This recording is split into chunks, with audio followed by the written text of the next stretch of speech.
L'Espagne au XVIe siècle est une monarchie, puis un empire très puissant en Europe. À sa tête, le fils de Charles Quint, Philippe II, se présente comme un fervent défenseur du catholicisme, réprimant le protestantisme et soutenant avec force la contre-réforme. Dans ce contexte, les œuvres d'art à caractère dévotionnel doivent émouvoir le spectateur. Pour ce faire, les artistes vont se tourner vers des modèles italiens, comme nous allons le voir dans cet épisode. En Espagne, la belle manière qui se diffuse d'abord est celle de la Terribilità de Michel-Ange, notamment à travers les œuvres du peintre italien Sebastiano del Piombo, qui reçoit plusieurs commandes pour des clients ou églises espagnoles. Néanmoins, nous verrons aussi que les idées, les formes et les artistes circulent également entre les Pays-Bas et l'Espagne. Les Pays-Bas espagnols, État du Saint-Empire, étaient en effet alors attachés à la couronne d'Espagne.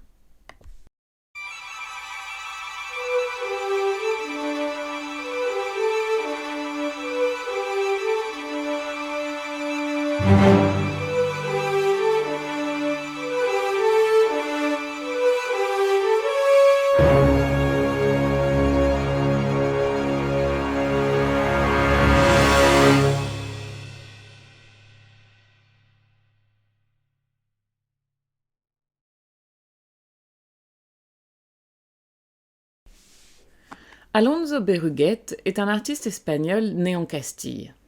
En 1503, il part pour l'Italie, à Florence, où il entre dans l'atelier de Michel-Ange, tout du moins on sait qu'il a copié ses œuvres.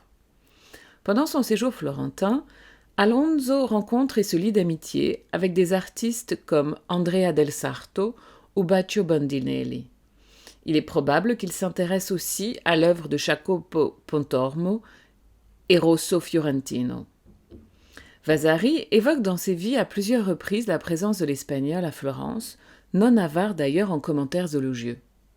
À propos de Baccio, par exemple, il écrit « Baccio y alla et, en peu de temps, surpassa tous les autres.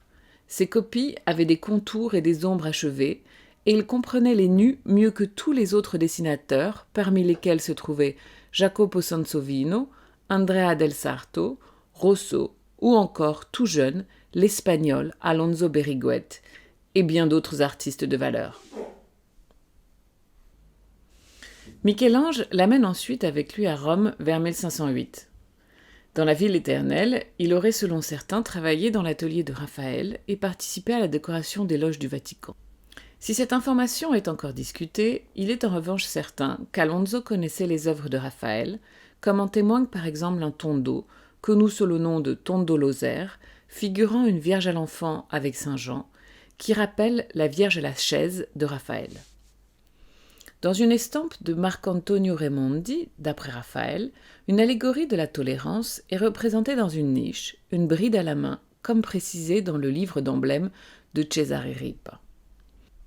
On retrouve ce motif dans ce tableau d'Alonso Berruguet, représentant une allégorie de la tempérance, l'une des 4 vertus cardinales, les 3 autres étant la prudence, la force d'âme et la justice. Le tableau faisait ainsi probablement partie d'une série. La vertu est personnifiée par une jeune femme, représentée à mi-corps, son torse vu de profil et sa tête tournée vers le spectateur. Elle est couronnée de laurier et tient une bride de la main gauche, symbole de frein, de modération des plaisirs et des instincts humains. La main droite est posée sur sa poitrine, dans un signe de reconnaissance ou d'humilité. Une pose relativement proche est reprise dans une autre œuvre de l'artiste, Salomé, conservée aux Offices de Florence. On retrouve l'allongement excessif des doigts et la ligne serpentine propre à la bella manière à Florentine. À l'arrière-plan, le peintre a peint le Tibre, le Ponte Scheschio, démoli au XIXe siècle, et l'île du Tibre. Si on ne sait rien sur la commande de l'œuvre, ce paysage laisse penser qu'il a été réalisé alors que l'artiste se trouvait à Rome. Par ailleurs, la figure peut être rapprochée de certaines sibylles peintes par Michel-Ange sur la voûte de la chapelle Sixtine, par exemple la Sibylle de Delphes. Le bras gauche de l'allégorie est puissant et musclé, à la manière des modèles du maître. On retrouve le même traitement des volumes, l'art du raccourci, mais aussi des couleurs acides, similaires à celles de Michel-Ange.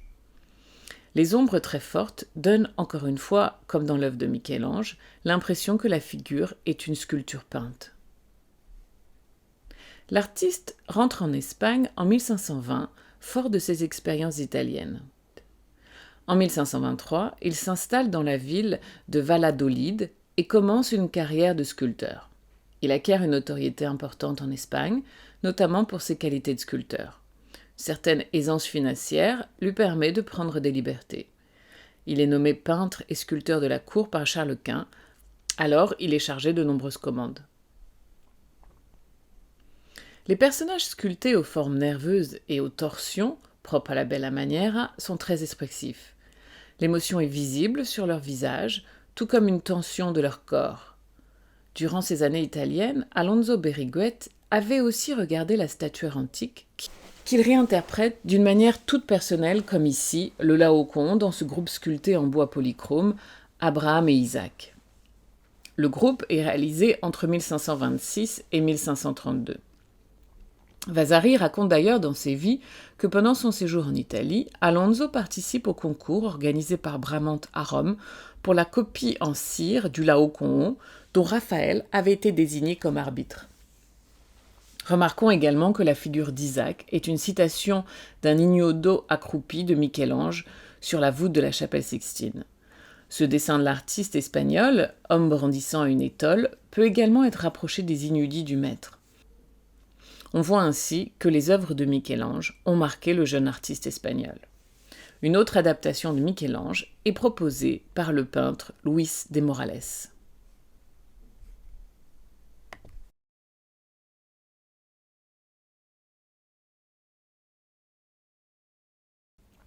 Originaire de Séville, le peintre Luis de Morales a peut-être été l'élève du peintre d'origine flamande Pedro de Campagna, présent à Séville entre 1537 et 1563. Les historiens de l'art supposent qu'il a voyagé en Italie, bien qu'aucune preuve ne puisse l'attester. Morales a en effet étudié les maîtres florentins et est connu pour avoir fait de nombreuses études sur les œuvres de Michel-Ange.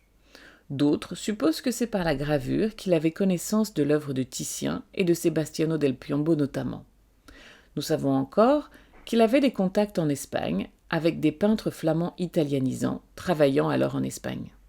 C'est peut-être par leur intermédiaire qu'il connaissait les modèles italiens. Luis de Morales peint ici une Pietà sur bois de relativement grande dimension, 89 cm de haut sur 62 de large. Le thème, si souvent traité dans la peinture occidentale de l'époque, est ici interprété par l'artiste d'une manière originale. La Vierge, agenouillée au pied de la croix, tient dans ses bras le cadavre du Christ. Une émotion de désespoir et de douleur extrême se dégage des deux figures. Le dessin est net et précis, et le traitement austère des personnages rappelle quelque peu les œuvres allemandes et flamandes du XVe siècle. À la manière des peintres flamands, il prend soin de peindre les moindres détails, le moins de brins d'herbe. La palette est ici resserrée autour de tons bruns et jaunes, mais brillante grâce à un savant jeu de lumière.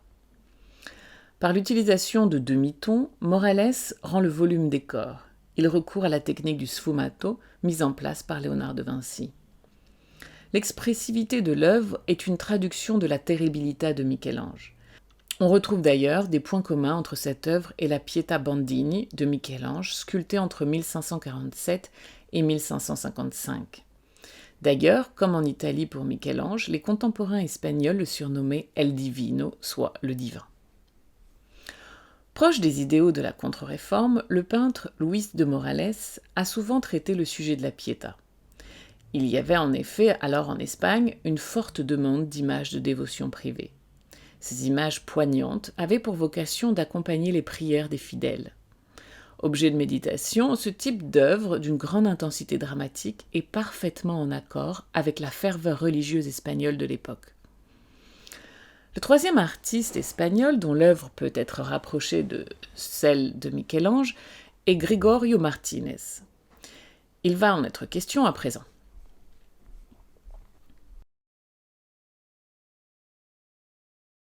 Gregorio Martínez est un peintre espagnol originaire de Castille.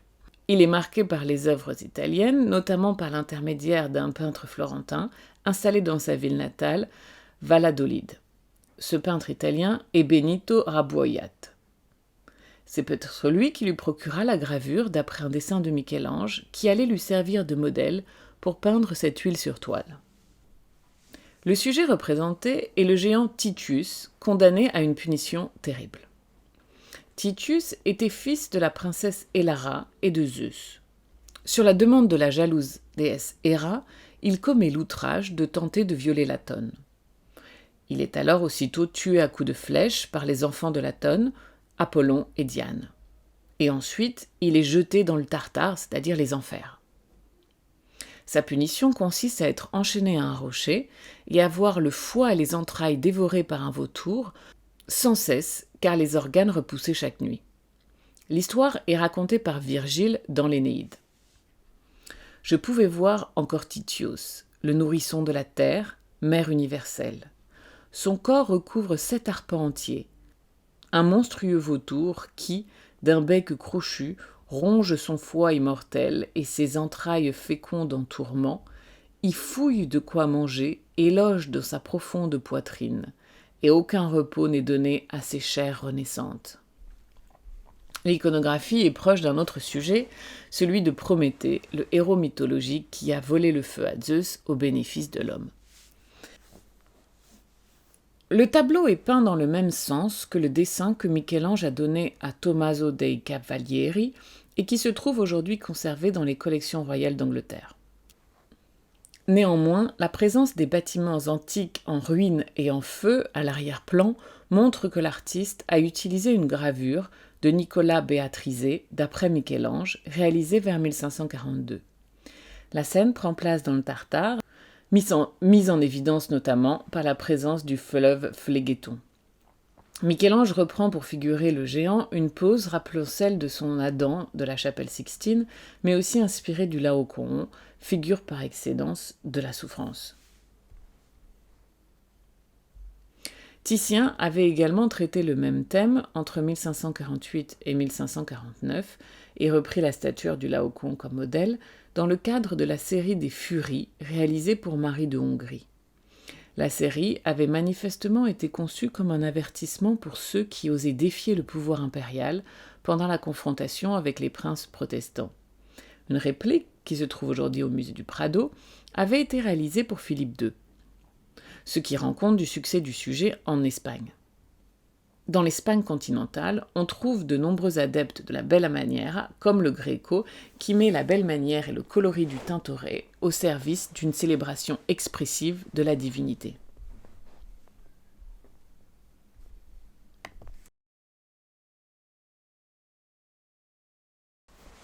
Domenico Theotokopoulos, dit le Greco, est né en Crète, comme son nom l'indique, où il commence sa formation artistique comme peintre d'icônes dans la tradition byzantine. La toile représente l'Assomption, c'est-à-dire la montée au ciel de la Vierge, racontée dans les textes apocryphes. Les apôtres, dont les expressions sont perplexes ou émerveillées, sont assemblés autour du tombeau vide, alors qu'elle est représentée en raccourci, s'élevant dans les airs et entourée d'anges. Ce tableau de très grand format était le panneau central d'un retable réalisé par le Greco pour le monastère de Santo Domingo el Antiguo de Tolède. Le doyen de cette cathédrale, Don Diego de Castilla, passe la commande du retable à Greco le 11 septembre 1577. L'ouvrage est terminé en 1579.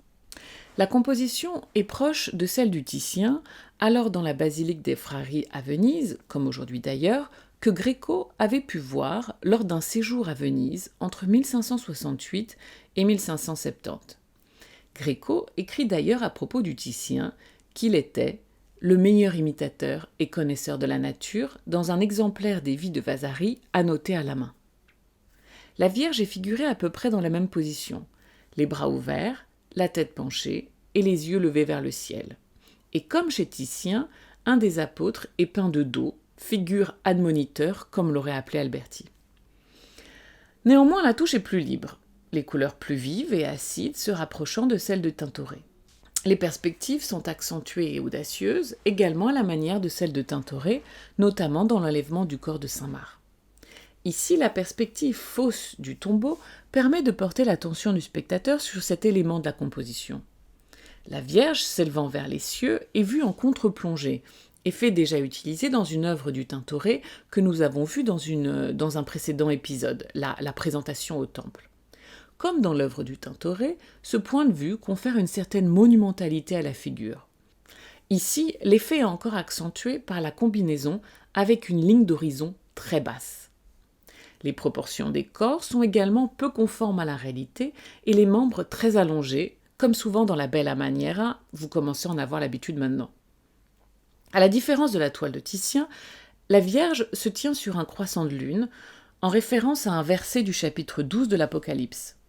Si un signe grandiose apparut au ciel, une femme, le soleil l'enveloppe, la lune est sous ses pieds et 12 étoiles couronnent sa tête. Ce détail est particulièrement présent dans la peinture espagnole. Les principes du Concile de Trente, à propos de la peinture, recommandaient d'émouvoir et ainsi d'inciter la dévotion. Conformément à ces principes, la toile est très lisible et donne une vision claire de la scène miraculeuse. La lisibilité est apportée notamment par un fond très clair sur lequel se détachent clairement les vêtements aux couleurs vives pures des personnages. Rappelons par ailleurs que l'Immaculée Conception avait été réaffirmée par le Concile de Trente. Les représentations de la Vierge se multiplient alors, particulièrement en Espagne. On sait par ailleurs que le Gréco avait une grande ferveur religieuse. Le souci de traduire une vision intérieure, parfois qualifiée d'ailleurs de mysticisme, semble exprimé dans sa peinture par le recours à des formes et des couleurs très expressives. Les œuvres du Gréco, comme d'ailleurs celles du Tintoret, se distinguent par les forts raccourcis des perspectives. Dans un tableau du Gréco, comme le Christ chassant les marchands du temple, on retrouve des points communs avec une œuvre comme la découverte du corps de saint Marc par Tintoret. Le Christ chassant les marchands du temple, traité à plusieurs reprises par Tintoret, est encore une fois un thème cher à la Contre-Réforme, car il fait référence à la nécessité de purifier l'Église. Par ailleurs, il convient de souligner que, comme en Italie, certains peintres espagnols font le choix d'une imitation plus fidèle de la nature. C'est le cas, évidemment, des portraitistes.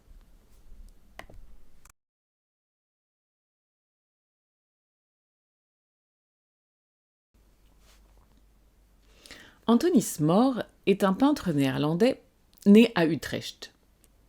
Il a suivi une formation auprès de Jan van Scorel. Il se spécialise dans l'art du portrait, pour lequel il est apprécié dans de nombreuses cours d'Europe. Nommé en 1554 peintre de la cour de Philippe II, roi d'Espagne et souverain héréditaire des Pays-Bas, Anthonis Mor travaille aussi bien en Espagne qu'aux Pays-Bas.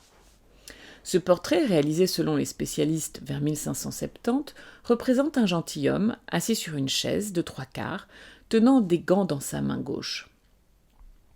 Le pendant, le portrait de sa femme, est conservé à Chicago. Comme son mari, elle est figurée assise, vêtue de noir, sur un fond en dégradé de gris. Elle tient entre ses doigts une chaîne nouée autour de sa taille. Le couple appartenait probablement à l'élite marchande d'Anvers, car son corsage tressé sur le devant correspond plus à la mode flamande qu'espagnole. Remarquons encore que le peintre peint son épouse entre 1554 et 1564, Medgen, coiffée d'un bonnet et dans une robe de fabrication flamande très similaire. Habit que l'on retrouve encore dans un portrait de femme debout, tenant aussi entre ses doigts une chaîne enroulée autour de sa taille. Ces portraits sont caractérisés par un souci de naturalisme et de précision dans le rendu des étoffes propres à l'art flamand. Le peintre prend aussi soin de rendre les expressions du visage avec beaucoup de justesse. Son ami Dominicus Lampsonius fait l'éloge du peintre dans un poème figuré sur le chevalet de l'autoportrait d'Anthonis Mor. Il conclut par « Anthonis Mor va parler ». Une composition très similaire et le même costume se retrouve dans le portrait d'un marchand et financier anglais, Sir Thomas Gresham, conservé au Rijksmuseum. Il est daté entre 1555 et 1565. La similitude des deux portraits pourrait amener à reconsidérer la datation proposée jusqu'ici pour notre tableau. L'homme résidait principalement aux Pays-Bas à Anvers. Le portrait de son épouse, Anne Fernely, est également proche de celui de la femme du gentilhomme inconnu qui nous occupe. Les habits sobres, tout comme la pose, sont similaires. La pose et la précision dans le rendu des étoffes, le fond uni et la physionomie doivent probablement beaucoup au portrait de Titien, comme celui du pape Paul III Farnèse ou celui de Ludovico Beccadelli. L'expression introspective du sujet évoque également l'art du Tintoret, son contemporain. On sait d'ailleurs qu'Anthonis More voyage à Rome en 1550 ou 1551. Il y copie plusieurs œuvres du Titien, et notamment une Danaé. Anthonis More, comme les différentes variantes d'un même type de portrait le montrent, était à la tête d'un atelier. Il avait notamment pour élève Alonso Sanchez Coelho, dont nous allons parler à présent. Après une première formation à Lisbonne, le peintre rejoint l'atelier d'Anthonis More en Flandre. Il entre au service de Philippe II et s'installe en Espagne comme portraitiste de la famille royale et de ses proches. Ce tableau représente l'infante, la fille de Philippe II, à l'âge de 13 ans. Elle se tient debout, de 3/4, le bras droit appuyé nonchalamment sur le dos d'une chaise, pose souvent reprise dans les portraits de cour de l'époque. Elle apparaissait déjà, par exemple, dans ce portrait d'Isabelle de Valois, par le même peintre, en 1560, et dans ce portrait d'Élisabeth, reine d'Espagne, en 1565, attribué au peintre Juan Pandera de la Cruz. Elle porte une robe blanche et or, avec un col et des poignets en dentelle, une coiffe de plumes et de nombreux bijoux, des pierres précieuses et de perles. Elle tient un mouchoir dans sa main gauche. Ce portrait est proche de ceux d'Anthonis More, par exemple celui-ci de Catherine du Portugal, dans la précision apportée aux détails du costume, mais aussi parce que le modèle se détache sur un fond sombre neutre. Un puissant contraste est d'ailleurs créé avec la blancheur de la robe et le teint de la jeune femme. Ces fonds de couleurs unis permettent de faire ressortir et même de mettre en valeur la finesse des habits, des bijoux et des expressions du visage. Comme son maître, Alonso admirait les œuvres de Titien, parmi l'un des premiers à avoir adopté les fonds neutres. Les collections royales de Philippe, à Madrid puis à l'Escorial, comptaient plusieurs tableaux de Titien qu'il pouvait observer et copier à loisir. On sait par exemple qu'il peint une copie du Noli Me Tangere à l'Escorial. L'iconographie et les formes qui se développent en Espagne au XVIe siècle répondent ainsi aux exigences de la Contre-Réforme. Suivant l'exemple de la Bella Maniera italienne, les artistes ont forgé un langage visuel expressif, s'éloignant de la réalité et parfois d'une forte tension dramatique. Parallèlement, des artistes comme Anthonis More ou Sanchez Coelho révèlent au contraire leur talent dans leur capacité à restituer la vérité de la physionomie de leur modèle, mais aussi des détails des bijoux et des textiles. L'art du portrait se développe dans le même temps en Grande-Bretagne, comme nous le verrons dans le prochain épisode.